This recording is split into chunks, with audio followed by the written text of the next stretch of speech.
শীতের সবজি দিয়ে কড়াই শাকের এইরকম একটা রেসিপি যদি থাকে, গরম ভাতের সাথে খেতে দুর্দান্ত লাগে। আর রেসিপিটা খেতে ভীষণ টেস্টি হয়, খুব ভালো লাগে খেতে। চলো তাহলে বন্ধুরা, তোমরা দেখতে থাকো কড়াই শাক দিয়ে আর এই শীতের সবজি দিয়ে রেসিপিটা বানাতে আমার কি কি উপকরণ লাগছে আর কিভাবে আমি রেসিপিটা বানাচ্ছি। সৌমি ব্লগ অ্যান্ড কিচেনে আবারও সবাইকে স্বাগত আর অনেক অনেক ভালোবাসা। তোমরা সবাই কেমন আছো? আশা করি সবাই খুব ভালো আছো। এখানে দেখো 500 গ্রাম কড়াই শাক নিয়েছি। আর এটা তো খাসার কড়াই শাক বলে, তোমরা অনেকেই চেনো, যারা চেনো না তারা দেখে নাও। আর এখানে দেখো একটা ফুলকপি নিয়েছি। ফুলকপিটা দেখো কত সুন্দর, একদম ফ্রেশ। একটা ওলকপি নিয়েছি। আর এখানে দেখো 3টে একদম ছোট ছোট সাইজে আলু নিয়েছি। এই সবজিগুলো দিয়েই আমি রেসিপিটা বানাবো। শাকটা ভালো করে বেছে ভালো করে ধুয়ে নিয়েছি। এবার শাকটা আমি কেটে নিচ্ছি। এইভাবে শাকটা কেটে নেব, এই রকম কাটবো, খুব মিহি করে কাটতে লাগবে না, ভাজার মতো এইভাবে কাটলেই হবে। আর এই শাক ভালো করে বেছে ভালো করে ধুয়ে তারপর শাকটা কাটলেই তবে বেশি ভালো হয়। দেখো এইভাবে সব শাকটা কেটে নেব।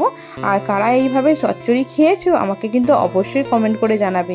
আর এই কড়াই শাক দিয়ে এই শীতের সবজি দিয়ে রেসিপিটা খেতে দুর্দান্ত লাগে। তোমরা যদি কোনোদিন না খেয়ে থাকো বন্ধুরা, তাহলে একবার হলেও ট্রাই করে দেখো।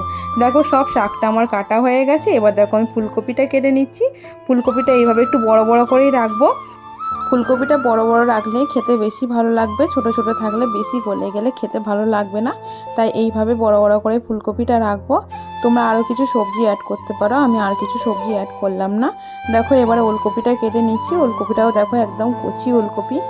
ওলকপিটাও এবারে কেটে নিচ্ছি। দেখো এইভাবে ওলকপিটা কেটে নেব, এইভাবে একটু পাতলা পাতলা করে আর চওড়া চওড়া করে ওলকপিটা কেটে নিচ্ছি। নতুন কোনো বন্ধু যদি আমার রেসিপিটা দেখে থাকো, তাহলে আমার চ্যানেলটি সাবস্ক্রাইব করে পাশে দেখো, পাশে থাকা বেল আইকনটা ক্লিক করে রেখে নোটিফিকেশানটা অবশ্যই অল করে রাখবে, তাহলে আমি যখনই ভিডিও ছাড়বো তোমাদের কাছে পৌঁছে যাবে। ফুলকপি, ওলকপি, আলু, পেঁয়াজ, শাক কেটে রেডি করে নিয়েছি। এখানে দেখো গ্যাস জেলে কড়াই বসিয়ে দিয়েছি। কড়াই গরম হয়ে গেছে, কড়াইতে আমি সর্ষের তেল দিয়ে দিলাম। দেখো তেল গরম হয়ে গেছে, গরম তেলের মধ্যে আমি ফুলকপিগুলো দিয়ে দিচ্ছি। আর রান্নাটা আমি সর্ষের তেলেই করছি, তোমরা চাইলে রিফাইন তেলেও করতে পারো। এইভাবে ফুলকপিটা ভালো করে ভেজে নিলে তরকারির টেস্ট ভীষণ ভালো হয়। দেখো ফুলকপিটা মোটামুটি ভাজা ভাজা হয়ে গেছে। এবার আমি পরিমাণ মতো নুন দিয়ে দেব। দেখো আমি পরিমাণ মতো নুন দিয়ে দিলাম। নুন দিয়ে আরেকটু ভালো করে ভেজে নেব। কড়াই শাক ভাজা তো অনেকেই খেয়েছো, কিন্তু এই রকম কড়াই শাক চচ্চড়ি যদি কোনোদিন না খেয়ে থাকো, তাহলে বন্ধুরা একবার হলেও ট্রাই করে দেখো, ভীষণ ভালো লাগে খেতে। দেখো ফুলকপিগুলো ভালো করে ভাজা হয়ে গেছে। ফুলকপিগুলো আমি একটা পাত্রে তুলে নিলাম। ফের কড়াইতে আরও কিছুটা তেল দিয়ে দিলাম। তেল দিয়ে ওই ওলকপিগুলো আমি দিয়ে দিলাম। ওলকপিগুলো একটু ভালো করে ভেজে নেব। তোমরা এতে শিমও অ্যাড করতে পারো, শিম দিলেও খুব ভীষণ ভালো লাগে খেতে। দেখো ওলকপিটা ভালো করে ভাজা ভাজা হয়ে গেছে। দেখো লাল লাল করে ভেজে নিয়েছি। এবার কেটে রাখা আলুগুলো দিয়ে দিচ্ছি। আর আলুটা আমি খুব অল্প পরিমাণে দিয়েছি, তোমরা তোমাদের পরিমাণ মতো দিও। এইভাবে ভালো করে আলুটাও ভালো করে ভেজে নেব। নতুন বন্ধু পুরাতন বন্ধু সবাইকে অসংখ্য ধন্যবাদ, অনেক অনেক ভালোবাসা আমার পাশে থাকার জন্য, আমায় সাপোর্ট করার জন্য। দেখো ওলকপি আর আলু ভালো করে ভাজা হয়ে গেছে। এবার পেঁয়াজ কুচিটা দিয়ে দিলাম। পেঁয়াজ কুচিটা এবার ভালো করে ওলকপি আর আলুর সাথে ভেজে নেব। বন্ধুরা তোমরা রেসিপিটা দেখার আগে একটা লাইক দিয়ে দেখা শুরু করো, আর দেখা শেষে একটা মিষ্টি করে কমেন্ট করে দিও।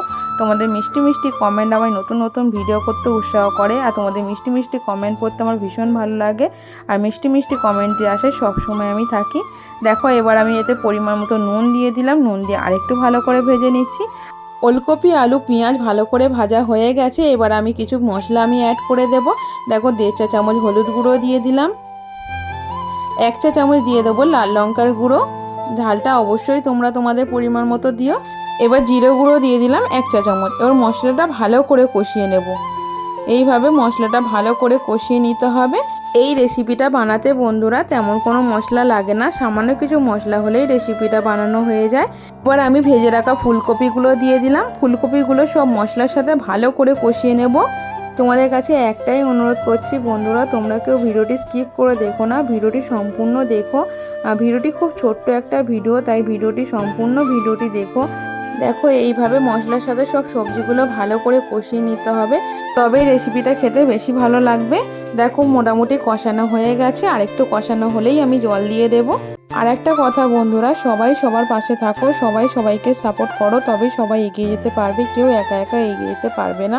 দেখো সব সবজিগুলো ভালো করে কষানো হয়ে গেছে, এবার আমি পরিমাণ মতো জল দিয়ে দিচ্ছি। জলটা খুব অল্প পরিমাণে দেবো, কারণ রেসিপিটা একদম শুকনো শুকনো হবে, একদম জল থাকবে না, তাই জন্য জলটা অল্প পরিমাণে দেবো। আর ফুলকপি বেশি সিদ্ধ হয়ে গেলে খেতে ভালো লাগবে না।